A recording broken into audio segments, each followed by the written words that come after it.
नमस्कार, आप देख रहे हैं इंडिया टीवी। आपके साथ मैं हूं मीनाक्षी जोशी और अब वक्त हो गया है मुकाबला का। सिरतन से जुदा गैंग के जिहाद के तार एक और मामले के साथ सामने आ रहे हैं। इस बार वारदात कर्नाटक में हुई है। बीजेपी युवा मोर्चा के नौजवान प्रवीण नेटारू की कल रात हत्या कर दी गई। हत्यारे जिस बाइक से आए थे उस पर केरल के नंबर की प्लेट थी। केरल पीएफआई और एसडीपीआई का गढ़ है। पुलिस को शक है कि हत्यारे इन संगठनों से जुड़े हो सकते हैं। हत्या का तरीका भी वैसा ही है जैसा कि आपने पिछले दिनों देखा उदयपुर में और अमरावती में। तलवार और कुल्हाड़ियों से प्रवीण नेटारू पर एक के बाद एक कई सारे वार किए गए। वो अस्पताल भी नहीं पहुंच पाए, उससे पहले उन्होंने दम तोड़ दिया। बीजेपी के कार्यकर्ता नाराज हैं, गुस्साए हैं, बौखलाए हुए हैं। कुछ जगह जमकर तोड़फोड़ भी की गई। यह वारदात दक्षिण कन्नड़ जिले के बिलारे नाम के एक जगह पर घटी। धारा 144 इलाके में लगा दी गई है। प्रवीण की हत्या के पीछे मजहबी कनेक्शन होने की बात भी कही जा रही है। अब एक मामला दिल्ली से भी सामने आया, ठीक इसी तरीके का मामला है, लेकिन यहां पर मामला अभी धमकी तक सीमित है। सुप्रीम कोर्ट के वकील है विनीत जिंदल। उन्होंने अजमेर दरगाह के खादिम और अंजुमन कमेटी के सेक्रेटरी सरवर चिश्ती के बेटे आदिल चिश्ती के खिलाफ आपराधिक मामला दर्ज करवाया था। आपको याद होगा आदिल चिश्ती के बयान और सरवर चिश्ती के बयान, दोनों के बयान। कल रात उनके घर पर कोई एक पर्चा फेंक कर गया जिसमें लिखा है, अल्लाह का पैगाम है, तेरा भी सर तन से जुदा करेंगे जल्द ही। विनीत जिंदल ने ज्ञानवापी केस में शिवलिंग पर टिप्पणी करने वालों के खिलाफ भी शिकायत दर्ज करवाई थी। उन्हीं की शिकायत पर दिल्ली यूनिवर्सिटी के प्रोफेसर रतन लाल को गिरफ्तार भी किया गया था। और इसी तरह के दूसरे मामलों में भी विनीत जिंदल लगातार एक्टिव रहते हैं। देश में इन दिनों राष्ट्रवाद के समर्थन में बोलने वालों पर हमले बढ़ते जा रहे हैं। इनमें से ज्यादातर हमलों की जांच में कट्टरपंथी संगठन पीएफआई और एसडीपीआई की साजिश के कहीं ना कहीं लिंक जुड़ते हैं। उदयपुर हो, अमरावती हो, फुलवारी शरीफ हो, सीतामढ़ी हो, इन सभी शहरों के नाम पिछले दिनों पीएफआई और एसडीपीआई की हरकतों के कारण चर्चा में रहे हैं। आज मुकाबला में हमारा सवाल यही है कि देश में अभिव्यक्ति की गर्दन पर पीएफआई का खंजर क्यों है और धार्मिक असहमति पर सजा क्या सड़कों पर दी जाएगी। केंद्रीय मंत्री प्रहलाद जोशी ने साफ साफ कहा कि प्रवीण की हत्या के पीछे शुरुआती रिपोर्ट में एसडीपीआई और पीएफआई का हाथ सामने आ रहा है। प्रहलाद जोशी ने कांग्रेस पर गंभीर आरोप भी लगाए और कहा कि कांग्रेस पीएफआई और एसडीपीआई को बढ़ावा दे रही है, जिससे ऐसे संगठनों का हौसला बढ़ता है। ये तो केरल के लिंक है। ऐसे इनिशियली रिपोर्ट जो आ रहा है केरल का जो एसडीपीआई और पीएफआई का लिंक है, ऐसे मैसेज मीडिया में वगैरह आ रहा है, मीडिया और सोशल मीडिया में। पुलिस इन्वेस्टिगेट कर रहा है, लेकिन इसके लिए जो पीएफआई और एसडीपीआई को जो बढ़ावा दिया है वो उधर केरल में और इधर भी कर्नाटक में भी कांग्रेस पार्टी उसको बढ़ावा दे रहे हैं। उनके खिलाफ जो कुछ भी केसेस था सिद्धरामैया ने इनको विथड्रॉ किया था। इनको एक तरह से एनकरेजमेंट मिल रहे हैं इसीलिए, लेकिन हमारे सरकार उधर जो है सख्त कार्रवाई करेगी और जो कल्प्रिट्स है they will be brought to book. Shri Ram Sena प्रमुख प्रमोद मुतालिक ने भी एसडीपीआई और पीएफआई पर सीधा हमला बोला। मुतालिक ने मांग की कि एसडीपीआई और पीएफआई को बैन कर देना चाहिए। प्रवीण नेट्टार एक बीजेपी का कार्यकर्ता, हिंदू कार्यकर्ता है। इनका हत्या हो गई है, बर्बर हत्या हो गई है। एसडीपीआई पीएफआई वालों ने ही किया है। केरल को भाग कर गए हैं, ऐसा एक न्यूज आ रहा है। मैं कहता हूं बार बार ये जो हत्या हो रही है, बार बार जो ये दंगल कर रहे हैं, इस्लामिक शक्ति जो कर रहे हैं, इनको रोकने के लिए कर्नाटक सरकार विफल हो गई है। मैं कहता हूं एसडीपीआई पीएफआई जैसे समाज घातक देशद्रोही संगठन है, उनको बैन करना चाहिए। इनको बैन करने के लिए पीछे हट रही है बीजेपी सरकार। सुप्रीम कोर्ट में प्रैक्टिस करने वाले वकील विनीत जिंदल को सरतन से जुदा करने की धमकी मिली है। कल रात एडवोकेट को जान से मारने की धमकी भरी चिट्ठी मिली। विनीत जिंदल ने कहा कि कट्टरता फैलाने वाले लोग उन्हें लगातार धमकियों पर धमकी दे रहे हैं। कल रात को करीबन 8:30 बजे मुझे मेरे घर के प्रीमाइसिस में एक पत्र मिला जिसमें मुझे जान से मारने की धमकी दी गई। जिसमें लिखा था कि अल्लाह का पैगाम है, विनीत जिंदल तेरा भी सर तन से जुदा करेंगे जल्द ही। इससे पहले भी मुझे खालिस्तान की तरफ से, बबर खालसा, सिख फॉर जस्टिस से लगातार धमकियां मिलती रही हैं। 1 महीना पहले मुझे हमारे देश के एक नंबर से फ़ोन आया था जिसमें मुझे जान से मारने की धमकी दी गई थी। कुछ समय पहले मैंने अजमेर शरीफ के खादिम के खिलाफ एक शिकायत दर्ज की थी। तो मुकाबला में आज के बड़े सवाल, अभिव्यक्ति की आजादी पर सर तन से जुदा का पहरा है। क्या इस देश में अपने विचारों को रखने से पहले इस बात को सोचना पड़ेगा कि कहीं सर तन से जुदा तो नहीं हो जाएगा? भारत के विचारों का सेंसर बोर्ड है सिर तन से जुदा गैंग। सवाल यह भी कि कानूनी कदम उठाने वालों को सिर तन से जुदा गैंग की धमकी आखिर क्यों दी जा रही है? सर तन से जुदा गैंग भारत को बदनाम करने की साजिश रच रहा है और सवाल यह भी कि गज़वाए हिंद की धार्मिक साजिश की चाल है सर तन से जुदा। धार्मिक असहमति पर सर तन से जुदा क्या कर दिया जाएगा? प्रवीण निटारू की हत्या के पीछे धार्मिक असहमति है। अहम सवाल यह भी कि सर तन से जुदा गैंग के पीछे पीएफआई और एसडीपीआई का कितना कनेक्शन और कितना हाथ। हमारे साथ कुछ खास मेहमान इस चर्चा में जुड़ेंगे। हमारे साथ विजय शंकर तिवारी, विश्व हिंदू परिषद के प्रवक्ता जुड़ रहे हैं, सुप्रीम कोर्ट के वकील विनीत जिंदल जिनको ये धमकी दी गई है उनसे भी हम चर्चा करेंगे। असगर खान, इस्लामिक स्कॉलर, मोहम्मद अतीक, संयुक्त सचिव मुस्लिम लीग के। आप चारों मेहमानों का स्वागत है। और विनीत जिंदल जी, क्योंकि सबसे पहले आपने ये कहा कि ये कोई पहली मर्तबा नहीं है इस तरीके की धमकी आपको दी गई है, लेकिन हाँ, ये मामला इसलिए और ज्यादा संगीन हो जाता है क्योंकि सर तन से जुदा की धमकी आना और उसके बाद इस तरीके की घटना घट जाना, वो हमने कन्हैया लाल के केस में देखा, उमेश कोहले के केस में देखा। प्रवीण निटारू, विनीत जी, ये कब आपके साथ हुआ? किस तरीके की धमकी आपको दी गई? देखिए, कल रात को जब मैं 8:30 बजे के आसपास अपने ऑफिस से अपने घर गया तो मेरे घर के बाउंड्री के अंदर मुझे एक पत्र गिरा हुआ मिला जिसमें ये धमकी लिखी गई थी, जिसमें ये कहा गया था कि अल्लाह का फरमान है, तेरा भी सर तन से जुदा करेंगे विनीत जिंदल जल्द ही। तो इस तरीके की बात उसके अंदर लिखी गई थी और कहीं ना कहीं मैं कहूँ कि काफ़ी लंबे समय से, पिछले जनवरी से मुझे लगातार एक या दूसरी वजह से धमकियाँ मिलती रही हैं। पीएम सिक्योरिटी इश्यूज़ के ऊपर मैंने एक कंप्लेंट फाइल किया था बबर, जिसमें सिख फॉर जस्टिस के अगेंस्ट मैंने वो फाइल किया था। उसके बाद मुझे धमकी मिली दिल्ली के प्रोफेसर रतन लाल के खिलाफ, जब एफआईआर लॉन्च कराया मैंने तब मुझे धमकी मिली। लीना मनवानी के खिलाफ मैंने अभी एफआईआर लॉन्च कराया था और जो अजमेर के चिश्ती हैं उनके खिलाफ मैंने एक शिकायत दिल्ली पुलिस को दी थी। तो मुझे लगता है कहीं ना कहीं एक पूरा गैंग हम जिसे कहते हैं काम करता है इन सब चीज़ों के पीछे, और लीगली चलने वाले लोग जो हैं, जो लीगल सिस्टम के ऊपर विश्वास रखते हैं, मेरे जैसे जो लोग संविधान के अंदर विश्वास रखते हैं, उनको भी ये लोग टारगेट कर रहे हैं। कहीं ना कहीं हम लोगों को रोकने की एक मंशा है उनकी कि कम से कम जो लीगल प्रोसेस हम लोग फॉलो करते हैं वो भी रोक दिया जाए। बोलने की आज़ादी की बात तो बहुत दूर की है। नहीं विनीत जी, ये जो ताज़ा धमकी आपको मिली है, आपको क्या ये लगता है कि अभिव्यक्ति की आज़ादी पर पहरा लगाने की कोशिश है? आप अपनी बात कह ना सकें, कानूनी कार्रवाई कर ना सकें, चुप होकर बैठ जाएं? बिल्कुल मुझे ये लगता है। आप देखिए कि एक पूरा सिस्टम बना दिया गया है कि आप आज की तारीख में अगर कोई एक पर्टिकुलर कम्युनिटी के खिलाफ बोलना चाहे या कोई गलत काम कोई कम्युनिटी करती है उसके खिलाफ कोई शिकायत करना चाहे तो अब वो डरना शुरू कर दिया है उस आदमी ने। जैसा मेरे साथ हुआ कि मैंने एक शिकायत दर्ज की अजमेर शरीफ के चिश्ती के अगेंस्ट, उसके बाद मुझे ये धमकी मिल जाती है।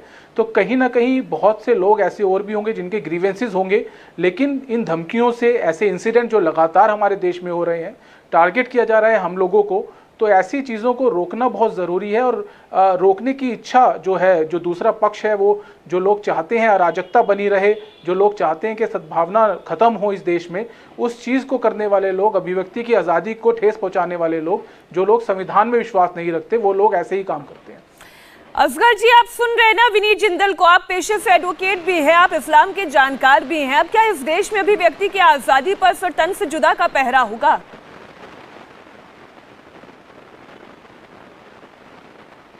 देखिए, सबसे पहली बात तो ये कि हमारे भाई हैं, जिंदल भाई, हम पेशे से भी भाई हैं। जरा ऑडियो ठीक करवा लें, बहुत ज्यादा रफल है।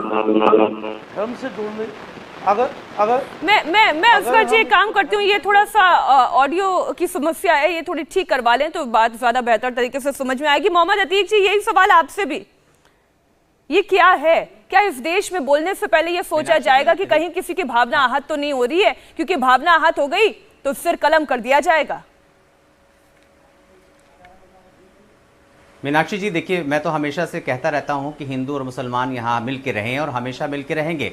और बोलने की आज़ादी की बात तो रही हिंदुस्तान में, अगर वो लोग उस वक्त आवाज़ उठा लेते जब हमारी पतीली चेक करी जा रही थी कि आप क्या खाएंगे क्या नहीं खाएंगे, हिंदुस्तान में रहना है, जय श्री राम कहना है। वैसे जिंदल साहब को धमकी मिली है, मैं इसको की भर्त्सना करता हूँ जिसने भी इनको धमकी दी है, और उसकी गिरफ्तारी होनी चाहिए। लेकिन ये भी कहते रहे कि इससे पहले इनको बबर खालसा वगैरह ने धमकी दी है, तो अभी ये कंफर्म नहीं है कि किसने इनको ये धमकी दी है। जरूरी नहीं है कि किसी मुसलमान की तरफ से धमकी आई हो सकता हो कि पहले के लोग जो धमकी दे रहे हैं वो करंट माहौल का फायदा उठाकर ये ऐसे लफ्ज इस्तेमाल करें ताकि इल्जाम मुसलमानों के ऊपर आ जाए। अभी ये जांच का विषय है। बिल्कुल जांच का विषय, इसमें कोई दो राय नहीं है, आपने बिल्कुल ठीक कहा, जांच का विषय तो है। लेकिन मोहम्मद अतीक जी, आपने एक बात बोली कि हिंदुस्तान में रहना होगा, जय श्री राम कहना होगा। इस मामले में भी केस दर्ज किए गए, लेकिन कितने लोगों के सिर तन से जुदा हो गए, जरा मुझे केसेस आप गिनवाएं। नहीं, आप देखिए शंभूलाल रैंगर ने मार दिया अफराजुल को, अखलाक और पहलू खान मारे गए कि नहीं मारे गए, आप देखिए। नहीं सर, इस नारे के साथ कितने मारे गए, मैं आपसे ये जानना चाह रही हूँ सर। का शिकार हुए सर, इस नारे के साथ कितने मारे गए हैं? नहीं, तरसनते नहीं, अगर आप ये नहीं कहती हैं कि हिंदुस्तान में रहना है, जय श्री राम कहना है, अगर आप इसको उसमें नहीं रखती हैं तो मुझे लगता है तो मैं कुछ कह ही नहीं सकता। क्योंकि आप नहीं सर, मैं आपसे ये जानना चाह रही हूँ कि इन मामलों में भी कानूनी कार्रवाई हुई है और अपराधी तो बच के जाएगा नहीं, चाहे वो किसी भी कौम से आता हो। मैं आपसे ये जानना चाह रही हूँ कि आज नुपुर शर्मा का समर्थन करने वाला उमेश कोहले, कन्हैया लाल, प्रवीण नेटारू, मध्य प्रदेश के रीवा से आने वाला मुकेश तिवारी जिस पर हमला हुआ, बजरंग दल का कार्यकर्ता आयुष जिसे पीटा गया, अंकित कुमार झा सीतामढ़ी में जिस पर अटैक कर दिया गया, केवल एक पोस्ट शेयर करने के नाम पर, केवल एक पोस्ट शेयर करने के नाम पर। आप सर, आप सोच समझ के गिनाऊं? मैं नाम नहीं गिनाऊंगा, क्यों? मैं नाम नहीं गिनाऊंगा, लेकिन मैं चाहता हूं कि हिंदुस्तान में ये कंट्रोवर्सी खत्म हो जाए कि ये हिंदू मुसलमान है। मैं आपको ये बता रहा हूं कि जिसको भी धमकी मिल रही है उसका इन्वेस्टिगेशन होना चाहिए। अच्छा, क्या हो रहा है कि भारतीय जनता पार्टी की सरकार अभी तक कोई ठोस एक्शन नहीं ले पा रही है।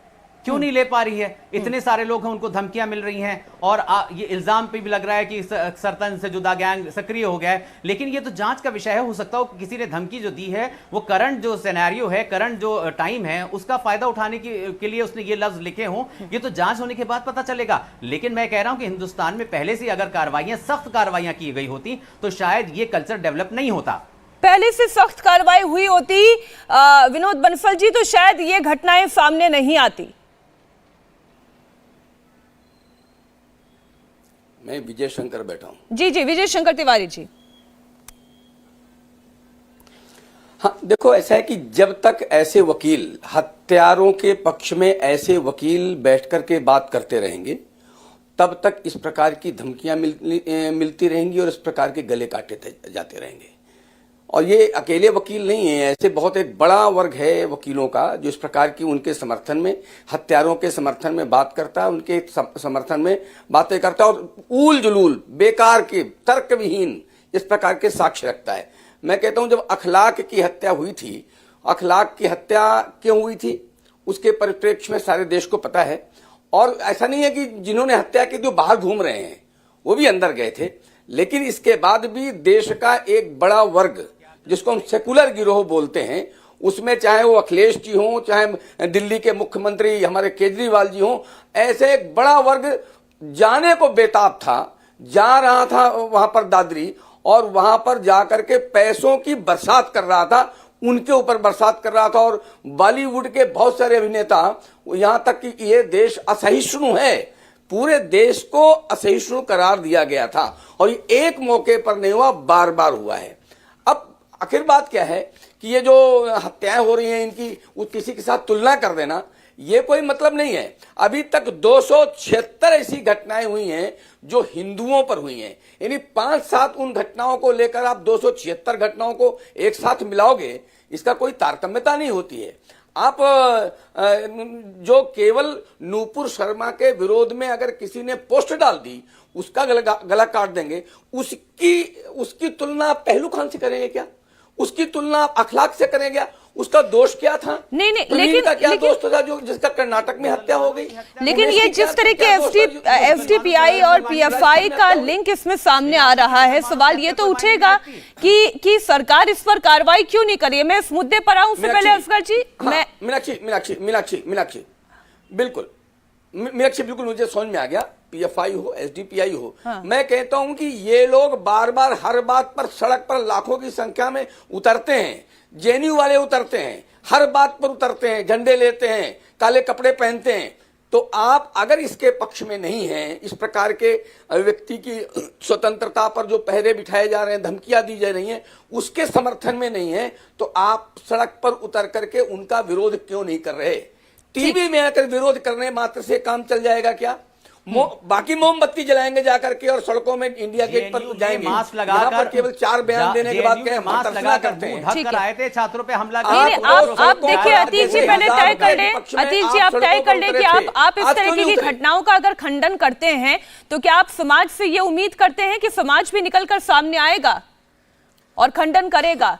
एक रैली वो भी निकाली जाएगी जो कन्हैया लाल, उमेश कोहले, प्रवीण नेटारू की हत्या का विरोध करेगा।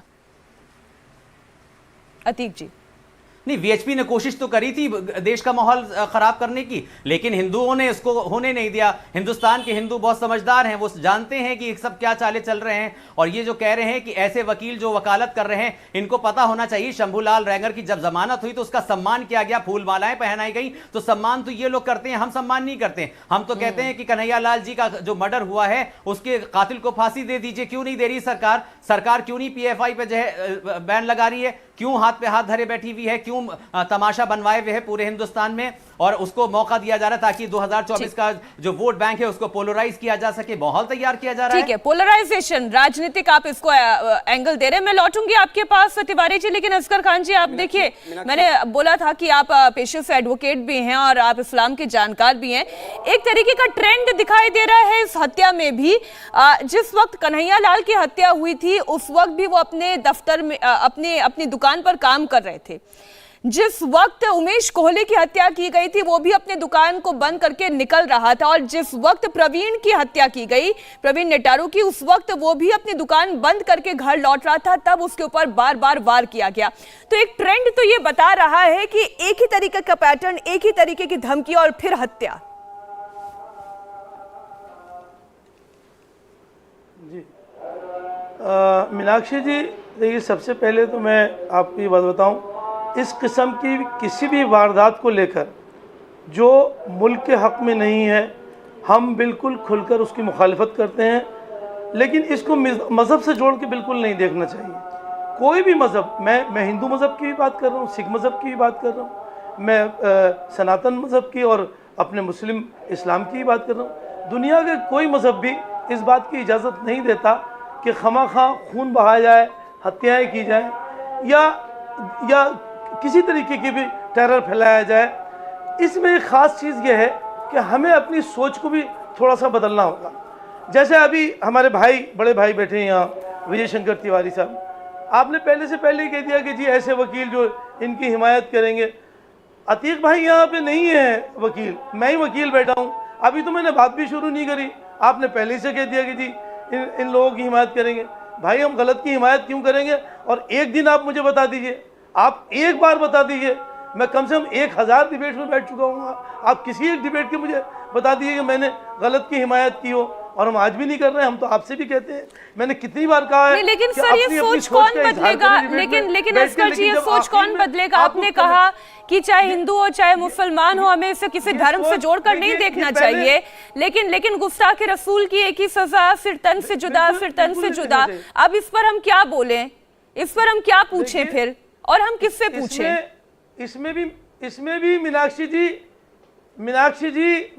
इसमें भी आपने हमेशा जुर्म की बात की है, सजा की बात की है, जुर्म की बात नहीं की। अरे भाई, सर तन से जुदा की बात आप बार बार कर रहे हैं। क्यों रसूल की शान में गुस्ताखी क्यों हो? क्यों करें? आप हमेशा इस बात को कंडम कीजिए कि साहब बिल्कुल नहीं होनी चाहिए। आपने इतने सारे बहस, इतनी सारी डिबेट्स मेरे साथ की है सर, मैंने कितनी मर्तबा कंडेम किया। बहस होती है सर तन से जुदा। नहीं सर, मैं तो ये कह रही हूँ कि गुस्ताखी किसी भी धर्म के साथ क्यों हो। पहले तो मीनाक्षी, मैं आपकी बात का जवाब भी दे रही हूँ सर। मैं देखिए दो हिस्सों में ये चर्चा नहीं कर रही हूँ, मैं ये कह रही हूँ कि ना गुस्ताखे रसूल हो, ना गुस्ताखे शिव हो, किसी भी धर्म के ईश्वर की क्यों हो इस तरीके से गुस्ताखी। और दूसरा, यदि हो भी गई तो हम हिंदुस्तान में रहते हैं या अफगानिस्तान में रहते हैं? हम हिंदुस्तान में रहते हैं, अफगानिस्तान में रहते हैं, जहाँ पे जिसका मन आएगा हाथ में कटार उठाएगा और फिर उड़ा देगा धड़ से। हम किसी और मुल्क का, हम हिंदुस्तानी हैं, हम किसी और मुल्क का नाम ही नहीं लेना चाहते हैं, ना अफगानिस्तान का, ना पाकिस्तान का, ना चाइना का, ना दीगर चीजों का। ये तो और लोग हैं, मैं इनसे भी शिकायत करता हूँ, मैंने कई बार अफसर जी आप किसी का भी नाम मत लीजिए सर, अपनी बातों में आप थोड़ा सा क्लैरिटी लेकर आप एडवोकेट है। देखिए मैं आपके पेशे का सम्मान करते हुए ये बात कह रही हूँ, पहले तो ये बात तय हो जाए कि किसी भी धर्म का अपमान ना हो, और अगर किसी भी धर्म का अपमान हो भी गया तो फिर कानून के दायरे में सजा तय होगी या सड़क पर तय होगी। हमारे मुल्क में कानून है, और वो जो कानून है वो काफी है, उसमें अमेंडमेंट की भी जरूरत नहीं है। हाँ, लेकिन नहीं हो रहा है ना सर, कानून के तरीके से कौन कर रहा है? बात की ना इजाजत है और ना होना चाहिए। कानून की तरह से चल कौन रहा है? लेकिन बुनियादी बात ये है, भाई देखिए, अब देखिए, अगर ये फर्क करने वाली बात बताएंगे तो जैसे निपुण शर्मा ने अगर एक बयान दिया, उसकी एफआईआर हो गई, एफआईआर के बाद उनको अरेस्ट कर लेना चाहिए था, उनको अरेस्ट नहीं किया गया। तमाम पूरे हिंदुस्तान में आग लगती रही, बवाल होता रहा, आज तक भी नहीं किया गया। कन्हैया का गला क्यों काटा गया सर? जान को खतरा है। अफजल जी कन्हैया का गला क्यों काटा गया? कन्हैया का गला क्यों काटा गया? कोर्ट क्यों नहीं गया मामला? क्यों उमेश कोहली का गला काटा गया? अगर वो जेल में होती, क्यों प्रवीण नेटारू के ऊपर जानलेवा हमला हुआ? क्यों उसकी जान ली गई? अरे सर, एफआईआर तक की तो नौबत भी नहीं आई। मीनाक्षी जी, जो कन्हैया का गला काटा गया, हमें खुद अफसोस है इस बात पे कि गला काटा गया। आपको पता है ना, उसने पुलिस को जाकर, अफसर जी, पुलिस को जाकर उसने शिकायत दर्ज कराई थी, पुलिस में जाकर उसने शिकायत दर्ज कराई थी कि मुझे धमकियां मिल रही है, उसके बावजूद उसका गला काट दिया गया। आप नहीं, अब जब आप मीनाक्षी जी उसको डिस्कस कर रही है तो आप फिर सुनिए, उसका एक तार पाकिस्तान से जुड़ा था, रियाज का, जिसने सर तन से जुदा किया, और उसका दूसरा तार बीजेपी से जुड़ा था, वो बीजेपी का पोस्ट होल्डर था। आज तक भी बीजेपी ने ये नहीं कहा है कि हमने इसको पार्टी से निकाल दिया। मैंने आपसे एक स्पष्ट सवाल पूछा अफजल जी, मैंने आपसे स्पष्ट सवाल पूछा, पहले तो किसी धर्म का अपमान होना, और यदि अपमान हो भी जाए अफजल जी, तो क्या सड़क पर भीड़ तंत्र न्याय करेगी? क्या सड़क पर भीड़ तंत्र का न्याय होगा? अगर नहीं करना चाहिए भीड़ को नहीं करना चाहिए ना सर। पहला सवाल यही है कि अपमान नहीं होना चाहिए, नहीं होना चाहिए, लेकिन भीड़ के हाथ में भी कटार नहीं होनी चाहिए, लेकिन है ना, लॉ ऑफ लैंड फैसला करेगा, कोई फैसला नहीं करेगा। गलती किसकी? कानून फैसला करेगा। ठीक है अफजल जी, गलती किसकी? रोज बात करते हैं, कानून है, कोर्ट है, पुलिस है, जज है, वकील है, लेकिन इसके बावजूद सड़क पर न्याय कर दिया गया ना। फिर कहता हूं, देखो मीनाक्षी जी, मैं आपसे फिर कहता हूं, आप इसको मजहब से नहीं जोड़ सकती। अगर कोई ऐसा नारा भी लगाता है, वो उसका इंडिविजुअल, उसकी आवाज है। आई एम सॉरी टू से, मुझे ये कहना नहीं चाहिए, लेकिन असगर जी, विनीत जिंदल ने, अभी यहाँ पर बैठे हुए विनीत जिंदल ने रतन लाल प्रोफेसर पर भी एफआईआर लॉन्च करवाई थी, उन्होंने शिकायत दर्ज करवाई थी, वो गए हवालात, रिहा होकर आ गए। हाँ, तो उनको अरेस्ट कर लिया आपने, क्या हुआ? हाँ, कन्हैया लाल तो मार दिया गया, उमेश कोहली मार दिया गया, प्रवीण नेटारू मार दिया गया, सीतामढ़ी में हमला हो गया, नवीन जिंदल को क्यों नहीं? अंकित कुमार झा पर हमला हो गया, मुकेश पर हमला हो गया, जुबैर को किया, प्रोफेसर लाल को किया, आपने प्रोफेसर लाल को किया आपने खुद ही बता दिया। आपने दोनों पक्षों की सच्चाई खुद ही रख दी सामने सर। क्यों नहीं किया आपने दोनों पक्षों की सच्चाई खुद ही रख दी कि एक को कानूनी दरवाजा तो कम से कम देखने का मौका मिला, नसीब हुआ, और दूसरे को सीधा तन से जुदा कर दिया गया। विनीत जिंदल, इस पर रिस्पॉन्ड करें। नहीं, आप ये बताइए, आपने अरेस्ट क्यों नहीं किया? आप कहती हैं उनकी जिंदगी को खतरा है। मैं सिर्फ इसमें दो बातें जरूर कहना चाहूंगा। कन्हैया लाल भी हुआ था, मैंने अरेस्ट कन्हैया लाल भी हुआ था। असगर जी, मैं फिर से आपके फैक्ट चेक कर दूं, अरेस्ट कन्हैया लाल भी हुआ था। कन्हैया लाल अरेस्ट होने के बाद जब वो बाहर निकला, उसने कहा कि मुझे डेथ थ्रेट मिल रही है। डेथ थ्रेट के ऊपर सीरियसली वर्क नहीं किया गया। आज कन्हैया लाल इस दुनिया में नहीं है। कितनी बेरहमी से उसकी हत्या कर दी गई। उमेश कोहले ने कहा था जान का खतरा है। हमारे एडमिनिस्ट्रेशन का फेल्योर है या नहीं? ये इंटेलिजेंस का फेल्योर है या नहीं? एक को कानून न्याय दे और एक को भीड़ न्याय दे। ये गवर्नमेंट का फेल्योर है, इंटेलिजेंस का फेल्योर है, विनीत जिंदल जी का फेल्योर है। ये इंटेलिजेंस का फेल्योर है भाई। जब उसने कहा क्यों नहीं उसको सिक्योरिटी देना चाहिए? विनीत जी रिस्पॉन्ड। इसमें सेंटर को भी इंटरफियर करना चाहिए था, स्टेट को भी इंटरफियर करना चाहिए था। क्यों नहीं किया? समाज के भीतर से जहर ना निकले, क्यों बाद में पता चलता है, पहले पता नहीं चलता? विनीत जिंदल, क्यों नहीं करती? धार्मिक असहमति पर कड़ा पहरा है, तन से जुदा हो जाएगा। एक्चुअली मैं इसमें एक चीज, दो चीजें जरूर बोलना चाहूंगा। आप किसी भी आदमी के किसी भी गलत कृत्य को, किसी भी गलत एक्ट को ये कह के जस्टिफाई करना चाहें कि जी पहले ऐसा हुआ था या उस आदमी के साथ ऐसा हो गया और अब जो हो रहा है वो उसका रिट्रेशन है, वो कहीं भी सही नहीं होता। आप अगर कानून और संविधान में विश्वास की बात करते हैं तो आपको ये कहना पड़ेगा कि जो अभी चल रहा है, जो अभी हो रहा है वो गलत है। नंबर एक। लेकिन अतीक जी ने क्या बोला था? अतीक जी ने तो यही बोला ना कि बीती जो घटनाएं थी, अगर तब कार्रवाई हो गई होती तो शायद ये घटनाएं अब देखने को नहीं मिलती। यही अतीक जी कहना चाह रहे थे। विनीत जी, वही मैं कह रहा हूं कि मतलब कि अतीक जी ये कहना चाह रहे हैं, ये करना चाह रहे हैं कि अगर कुछ इनके हिसाब से कुछ पहले गलत हुआ तो ये गलत हुआ तो ये ठीक है।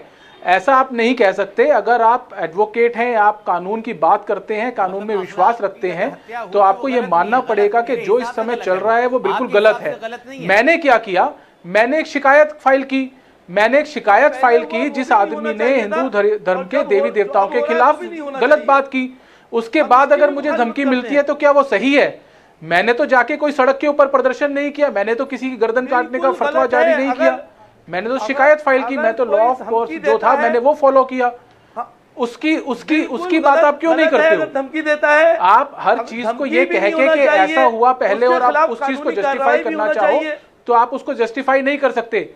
नंबर एक। नंबर दो, आप बात करते हैं कि आप कम्युनिटी को टारगेट किया जा रहा है। कम्युनिटी को टारगेट नहीं किया जा रहा। कम्युनिटी आप देखिए आप ट्रेंड, मीनाक्षी जी आपने बिल्कुल सही बोला। आपने इतने लोगों का बताया, इतने लोगों का नाम आपने बताया, चाहे वो उमेश जी के साथ हुआ हो, चाहे वो राजस्थान में हुआ हो, चाहे वो मध्य प्रदेश में हुआ हो या कर्नाटक में जो कल हुआ वो। आप देखिए कितना क्रूअल एक्ट है। और उस क्रूअल एक्ट के बाद भी जो लोग हैं, जो सो कॉल्ड सेकुलरिज्म की बात करते हैं, जो ये कहते हैं कि हम उस कम्युनिटी से बिलोंग भी करते हैं और हम वो लोग कंडेम करने को भी तैयार नहीं है। वो ये कहते हैं कि पहले हमारे साथ अगर पहले आपने कुछ रोक दिया होता तो आज ये सब नहीं होता। मतलब आप ये कह रहे हैं कि आज जो लोगों को मारा जा रहा है वो सही है। यहाँ कितने ड्रामे हो रहे हैं आप देखिए ना। यहाँ नहीं, क्या ड्रामे हो रहे हैं? यहाँ कितने ड्रामे हो रहे हैं यहाँ पे। आइए ना, आप आगे, आपको किसने रोका? मैंने कंप्लेंट, मुझे लगा गलत है, मैंने कंप्लेंट फाइल किया। अरे असगर जी आपके पास क्या प्रूफ है? एक मिनट विनीत जी रुकिए। नहीं विनीत जी एक मिनट रुकिएगा। असगर जी आपके पास क्या प्रूफ है? आपके में भी कह रहा हूं, आपके पास क्या प्रूफ है कि बिजनौर में उसको भगवा साफा पहनवा कर फिर मसाल उड़वाई गई? आपके पास क्या प्रूफ है? आपके पास क्या प्रूफ है कि ऐसा नहीं हुआ? आपके पास क्या प्रूफ है कि जो मैं कह रहा हूं वो गलत है? अरे मेरे पास तो पुलिस का बयान है। पुलिस ने बयान दिया कि भगवा कपड़ा साफा पहनकर जब कांवड़ियों का फ्लो सबसे ज्यादा था तब एक के बाद एक 3 मसाल तोड़ी गई। कोई कहता है उठ के कि मानसिक तौर पर विक्षिप्त है, पता चलता है कि वो तो दुबई घूमकर आया है, सऊदी अरब घूमकर आया है। देखिए ये मैं यही बात कह रहा हूँ, और अगर यही इनके कह रहा पास हूँ, एविडेंस ये है तो जाएं, investigation का part ये है। क्यों नहीं जाते अभी पुलिस के पास? अगर इतने एविडेंसेस इनके पास हैं तो जाएं और जाके ये बताएं पुलिस को। मैं एक वारदात को नहीं कह रहा हूं, मैं सैकड़ों वारदात की बात कर रहा हूं। और करने वाले जो गलत करते हैं वो तो करते ही हैं। पहलू खान को मार दिया, अखलाक को मार दिया, तबरेज को मार दिया, कन्हैया को मार दिया, अमरावती में मार दिया। जिन लोगों ने गलत किया वो लोग जेल के अंदर हैं। किसी एक चीज को भी सही कहेगा? हाँ, नहीं सर, मेरी कोशिश तो ये है कि ये ट्रेंड क्यों है, इस सवाल का जवाब जरा मिल जाए। ये ट्रेंड क्यों? चलिए मैं एक एक करके सबसे पूछती हूँ कि ये धार्मिक असहमति पर सीधा गला क्यों कट रहा है, जरा इसके ऊपर एक एक बार सभी अपनी राय दे दे। विजय शंकर तिवारी जी, क्यों धार्मिक असहमति पर गला क्यों कट रहा है? मैं दोनों पक्ष की बात करती हूँ। देखो, असगर एक बार इनको शांत करेंगे, मैं बोलूंगा। आप धार्मिक जब कहेंगी, नहीं, धर्म के नाम पर अगर किया जाएगा ना तो मुझे तो पूछना पड़ेगा सर। मैं ऐसे हिपोक्रेट, मैं हिपोक्रेट नहीं हूँ। धर्म के नाम पर यदि कोई कहेगा करेगा तो मुझे पूछना पड़ेगा सर। हम इसी बात को कहते हैं। मीनाक्षी, विजय जी, मीनाक्षी एक बार बंद कराएंगे क्या? जी विजय जी अपनी बात रख ले, फिर असगर जी बोलिए। हाँ देखो, अब मैंने आपकी बात सुनी है, कृपया मेरी 2 मिनट बात सुन लीजिए। मैं केवल ये कहना चाह रहा हूँ कि जो असगर हमने कहा कि यहाँ पर जो लोग वकालत कर रहे हैं उनके कारण ये सारा सब कुछ हो रहा है। अभी इनके पहले एक मुस्लिम प्रवक्ता, में नाम नहीं सुना, माफ करिए नाम नहीं मुझे ध्यान में आ रहा, मोहम्मद अतीक, तो उन्होंने कहा वो शंभू रैगर की बार बार बात कर रहे थे। लेकिन शंभू रैगर के समर्थन में इस देश में एक भी वकील आपके मीडिया के सामने और कहीं कोई खड़ा नहीं हुआ, और इसका कारण हुआ कि आज तक दूसरा शंभू रैगर कोई नहीं खड़ा हुआ। आप देखिए कि आपकी आबादी 1/5 है हिंदुओं से, आप 20 करोड़ तो 100 करोड़, इसके बाद भी कोई घटना नहीं घटी, क्योंकि ऐसे कामों का समर्थन हिंदू समाज में नहीं होता है। आपने उनका समर्थन किया, और समर्थन करने के बाद 1 के बाद 2 के बाद 3 के बाद लगातार हत्याएं हो रही हैं, लगातार धमकियां मिल रही हैं, और यहाँ बैठ करके, यहाँ टीवी चैनल में बैठ करके आप उसका समर्थन कर रहे हैं। एक असगर रुक जाइए, असगर सुनिए, मैंने आपकी बात सुनी थी, सुनिए। अरे भाई, एक मिनट सुन लीजिए, वो आपकी केवल बात नहीं कर रहे, वो मोहम्मद अतीक की भी बात कर रहे हैं। असगर जी वो मोहम्मद अतीक की भी बात कर रहे हैं, थोड़ा सा धैर्य से सुने, थोड़ा धैर्य से सुने तिवारी जी की आवाज। मीनाक्षी नहीं, असगर मैं आपकी बात नहीं कर रहा, मैं टीवी चैनल पर बैठ करके वकालत करने वाले सभी लोगों की बात कर रहा हूं जो समर्थन कर रहे हैं, केवल आपकी बात नहीं कर रहा। मैं कह रहा हूं कि अगर आप इनका समर्थन नहीं करेंगे तो इनको बढ़ावा नहीं मिलेगा। आप ऐसे लोग समर्थन करते हैं और हिंदुओं में ऐसे कामों का समर्थन नहीं होता, ये दूसरा उदाहरण। तीसरी बात मैं कहता हूं, आप बार बार कहते हैं कि अपमान होगा तो हम ऐसा कर देंगे। आप दिन में 5 बार इस्लाम के अलावा सभी धर्मों के इष्टों का अपमान करते हैं, आप दिन में 5 बार अपमान करते हैं, लेकिन कहीं भी और कभी भी इस प्रकार की आवाज नहीं उठती है। यानी असहिष्णुता की ये शीर्षस्थ है। आपने श्री राम जन्मभूमि को बाबर लुटेरे के साथ जोड़ देते हैं, वो क्या सम्मान करते हैं क्या? बाबा विश्वनाथ को एक फवारा बना देते हैं, वो सम्मान होता है कि? ये सब अपमान है। लेकिन इसके बाद भी एक भी गला नहीं कटता, एक भी सर तन से जुदा नहीं होता। क्यों? क्योंकि इस प्रकार की जो बातें आप कर रहे हैं उससे आप देश को एक तरीके से अराजकता में ले जाना चाहते हैं, देश को डराना चाहते हैं, हिंदुओं को डराना चाहते हैं कि आप हमारे खिलाफ कुछ नहीं बोल सकते, हम आपको गाली देंगे, ये हमारा धर्मसिद्ध अधिकार है। ये असगर भाई बहुत दिन चलने वाला नहीं है, क्योंकि हम संविधान पर विश्वास करते हैं, इसलिए हम बार बार कोर्ट जाते हैं, संविधान की बात करते हैं, संविधान इनका न्याय करे ऐसा कहते हैं। आप हाथ में चाकू लेकर के अपना न्याय करवाते हैं और यहां बैठकर उनका समर्थन करते हैं। ठीक है, मोहम्मद अतीक जी इस पर रिस्पॉन्ड करें, मैं असगर जी लौटूंगी आपके पास। मोहम्मद अतीक जी, देखिए जो वीएचपी जो बात कर रही है, वीएचपी तो बस ऐसी बात कर रही है जैसे जो है सूरज को आईना दिखाने वाली बात है। वीएचपी की जो जुबान है, आप प्रवीण तुगड़िया से लेकर आज तक जो प्रवक्ता बैठे हुए हैं उनकी जुबान को आप देख लीजिए। और ये जो कह रहे हैं ना कि 5 वक्त आप लोग जो है हमारे आराध्य की अपमान करते हैं, बता दे कहां कौन मुसलमान 5 वक्त आराध्य की इनके जो है अपमान करता है? हमारे हिंदुस्तान में हिंदू मुसलमान भाई हैं, कोई किसी का अपमान नहीं करता है। और अभी जो है जिंदल साहब जो कह रहे थे, मैं तो कहता हूं कि जिंदल साहब को सिक्योरिटी दी जानी चाहिए, मगर वो ये कह रहे थे कि आप तुलना नहीं कर सकते, जो हो रहा है वो उसको तुलना नहीं कर सकते। मैं आपको बताऊं, सुप्रीम कोर्ट, हम तुलना नहीं कर रहे हैं, सुप्रीम कोर्ट ने कहा है कि जो कुछ भी हिंदुस्तान में हो रहा है वो नुपुर शर्मा की वजह से हो रहा है। अब आप सुप्रीम कोर्ट से कहिए नहीं, ये उनका कौन सा जुडिशियल ऑर्डर है? नहीं, मोहम्मद अतीक, अब इस पर भी चर्चा हो जाए। ये कौन से जुडिशियल ऑर्डर में लिखा हुआ है सुप्रीम कोर्ट का? हाँ, ये सुप्रीम कोर्ट का कौन सा जुडिशियल ऑर्डर है, बताएं मुझे। जुडिशियल ऑर्डर में नहीं लिखा हुआ है, लेकिन नहीं, किसी जज का ऑब्जर्वेशन, और वो भी ऐसा ऑब्जर्वेशन जिसे वो लिख नहीं सकते। एक ऑब्जर्वेशन जज का, उनका अपना मत, एक निजी मत। नहीं सर सुनिए, नहीं सर सुनिए, आपको सुनना होगा। अगर मनारा लगाती है, नहीं, एक जज का अपना पर्सनल ऑब्जर्वेशन जिसे वो अपने जुडिशियल ऑर्डर में भी लिख नहीं सकता, आप उनके पर्सनल ऑब्जर्वेशन को लेकर ये कह रहे हैं कि ये उनका मत है, सुप्रीम कोर्ट का मत है। मोहम्मद अतीक जी अपनी बात पूरी करें। आप तो एंकर हैं, जब मीनाक्षी जी, आप तो एक बहुत ही बड़ी एंकर हैं, आपको ये नहीं मालूम कि जब जज अपने घर में बैठ के बात करेगा तो उसका पर्सनल ऑब्जर्वेशन होगा, लेकिन जब वो पीठ के अंदर बैठ के बात करेगा उसका पर्सनल ऑब्जर्वेशन नहीं होगा। वो पीठ का हिस्सा है, जो वो उसने सुप्रीम कोर्ट से बाहर बात नहीं करी है। जब वो सुनवाई कर रहा था, वो पीठ सुनवाई करी थी, तब उसने ये ऑब्जर्वेशन दिया है। आप इसको पर्सनल नहीं कह सकती। इस देश में जो कुछ भी हो रहा है वो नुपुर शर्मा के एक बयान की वजह से हो रहा है। सुप्रीम कोर्ट कह रहा है, मैं तो नहीं कह रहा हूं। नहीं, मैं आपसे राय पूछ रही हूँ। नहीं सर, मोहम्मद अतीक प्लीज, मेरी बात सुनिए। मुस्लिम लीग के संयुक्त सचिव है आप बतौर सचिव मुस्लिम लीग का पक्ष रखें। क्या मुस्लिम लीग को यह लगता है इस देश में जो भी कत्लेआम हो रहा है वो केवल नुपुर शर्मा की वजह से हो रहा है? देखिए, हम सुप्रीम कोर्ट का सम्मान करते हैं। अगर जज साहब ने ऐसा कहा है तो ऐसा ही हो रहा है। अगर जज साहब ने ऐसा कहा है तो ऐसा ही हो रहा है। और दूसरा भी आपने कहा था ना कि सड़कों पे फैसला हो जाता है। सबसे पहले तो आप बजरंग दल से कहिए ना कि सड़कों पे वैलेंटाइन डे वाले दिन क्यों फैसला कर देती है कि नहीं, हमारी संस्कृति नहीं है ये। इस देश में जो कुछ भी कत्लेआम हो रहा है, उमेश कोहले मारा गया, प्रवीण नेटारू मारा गया, कन्हैया लाल मारा गया, मुकेश पर जानलेवा हमला हुआ, किसी तरह जान बच गई, सीतामढ़ी में जो घटना हुई किसी तरह जान बच गई, ये सब कुछ नुपुर शर्मा की वजह से हो रहा है।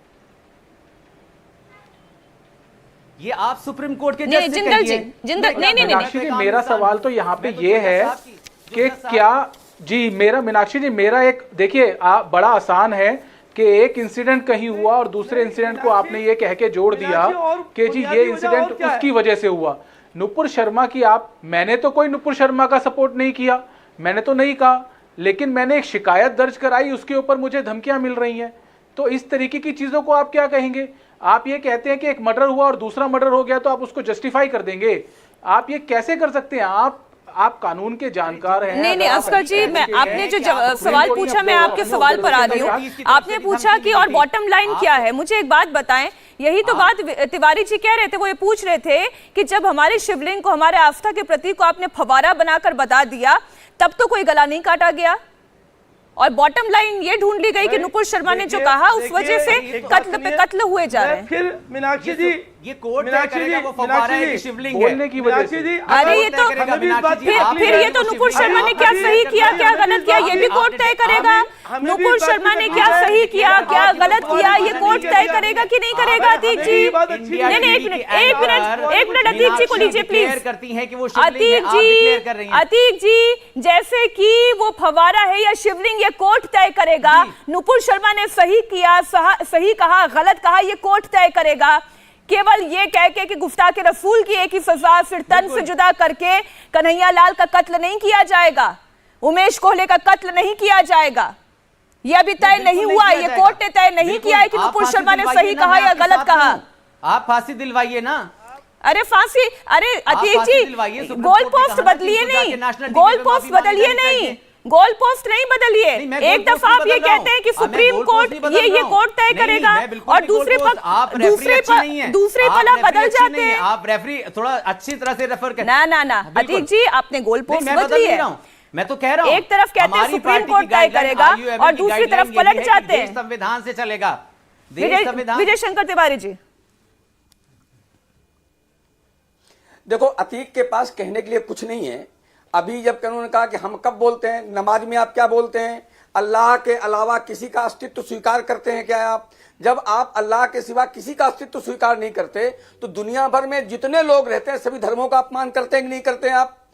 तो सीधे सीधे आप दिन में 5 बार अपमान करते हैं, इसके बाद आप सबसे अपेक्षा ये करते हैं ये आपका दिवाली चिमत हो सकता है, लेकिन हमारे समाज में हमारे देश में इतनी सहिष्णुता, इतना प्रेम, इतना भाईचारा जिंदा है कि हर मुद्दे को बहस का विषय नहीं बनाया जाएगा। लेकिन यह भी तय है कि नुपुर शर्मा ने क्या गलत किया यह भी कोर्ट तय करेगा, और उमेश, प्रवीण, कन्हैया के साथ किसने गलत किया यह भी कोर्ट तय करेगा। बहुत शुक्रिया आप चारों मेहमानों का हमारे साथ जुड़ने के लिए, मुकाबला में शामिल होने के लिए। इंडिया टीवी हर वक्त हर जगह डाउनलोड करने के लिए सर्च करें India TV news Google play store या ऐप स्टोर पर।